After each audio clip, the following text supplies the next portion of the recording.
Hi guys, मानस classroom में आप सभी का स्वागत है। कल के वीडियो में हमने प्लांट टिश्यू पूरा डिस्कस कर लिया था, तो अब मैं आज के टॉपिक में ले रहा हूँ animal tissue. Animal tissue 4 type के होते हैं: एपिथेलियल, कनेक्टिव, मस्कुलर और नर्वस।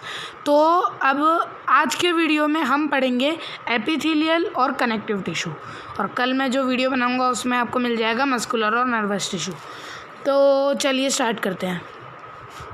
सबसे पहले देखते हैं what is epithelial tissue. Epithelial tissue क्या होता है? तो मतलब अपने जो बॉडी को भरने में काम आता है ना, सीमेंटिंग जो होती है। अब देखो, forms a continuous sheet of closely packed cells that covers all external and internal surface of the body. Cells are tightly packed with small amount of cementing material. अपनी जो बॉडी को भरने में जो एक्स्ट्रा स्पेसेस होती है उनको भरने में काम आता है ये एपिथेलियल टिश्यू। अब देख सकते हैं एपिथेलियल टिश्यू तीन तरह से डिवाइड होता है। Types on the basis of arrangement of layers, cell shape and function. सबसे पहले देखते हैं हम on the basis of arrangement of layers. तो अरेंजमेंट ऑफ लेयर्स से 2 टाइप का होता है epithelial tissue. First simple, second stratified. Simple क्या होता है? Cells are arrange in single layer, जिसमें से सेल का एक लेयर होता है। और stratified cells are arrange in multi layers. Multi मतलब एक से ज़्यादा। फिर on the basis of cell shape 3 type के होते हैं: स्क्वैमस, क्यूबॉइडल और कॉलमनर।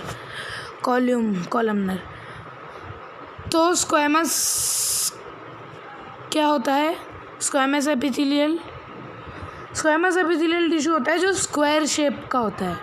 क्यूबॉइडल एपिथेलियल जो क्यूबॉइड के शेप का होता है, और कॉलमनर जो कॉलम के शेप का, या फिर हम कैसे कह सकते हैं सिलेंडर शेप का।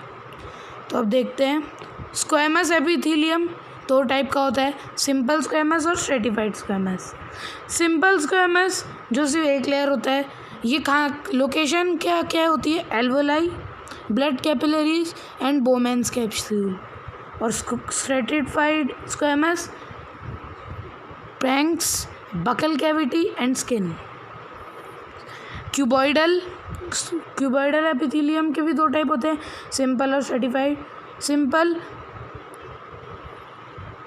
यूनिफेरस tubules and thyroid vesicles. Stratified cuboidal location क्या है इनकी? Salivary glands, pancreatic duct and mammary duct. ये सारे ग्लैंड्स हैं। तो ये जो स्ट्रेटिफाइड क्यूबॉइडल है ये ग्लैंड्स में काम आता है। अब देखते हैं कॉलमनर भी 2 टाइप का होता है: सिंपल कॉलमनर और स्ट्रेटिफाइड कॉलमनर।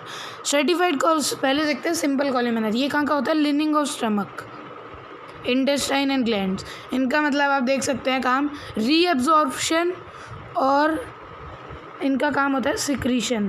देख सकते हैं स्टमक, इंटेस्टाइन और ग्लैंड्स। स्ट्रेटिफाइड ये क्या कहाँ पे होती है इसकी location? Covering of epiglottis. Epiglottis आप जानते होंगे क्या होता है? एपिग्लोटिस वो होता है जो प्रोटेक्ट करता है कि मतलब अपन पानी पीते हैं तो वो फूड पाइप में जाएगा, खाना खाते हैं तो, और विंड लेते हैं तो एयर ब्रीथ करते हैं तो वो विंड पाइप में जाएगा। तो इसका ध्यान रखने के लिए होता है एपिग्लोटिस। अब यहाँ पे हमने देखा था कि 3 टाइप के होते हैं: arrangement of layers, cell shape और फंक्शंस। तो फंक्शंस यहाँ पे, अब फंक्शंस में भी 4 टाइप के होते हैं: first sensory, second germinal, third ciliated और फोर्थ ग्रैंडुलर। अब सबसे पहले देखते हैं सेंसरी। इनकी लोकेशन क्या है? Olfactory epithelium and taste bud. Olfactory क्या होता है? ऑल्फैक्टरी वो जगह होती है मतलब अपने नोज़ में, जिससे अपन स्मेल करते हैं। टेस्ट बड्स अपने मुंह में होते हैं, जिससे टेस्ट का पता चलता है। फिर जर्मिनल, इनकी अकर इन गोनेड्स। गोनेड्स क्या होता है? गोनेड्स वो पार्ट होता है जो मतलब जर्म्स को प्रोड्यूस करता है। आप कैसे मतलब ओविडक्ट, और आप कह सकते हैं testis. Ciliated location sperm duct, respiratory duct and oviduct. ये सारे डक्ट्स हैं मतलब ग्लैंड्स। और ग्लैंडुलर नाम से ही पता चल रहा है लोकेशन है ग्लैंड्स में, सारे ग्लैंड्स में। अब हम देखते हैं कनेक्टिव टिश्यू। कनेक्टिव टिश्यू क्या होता है?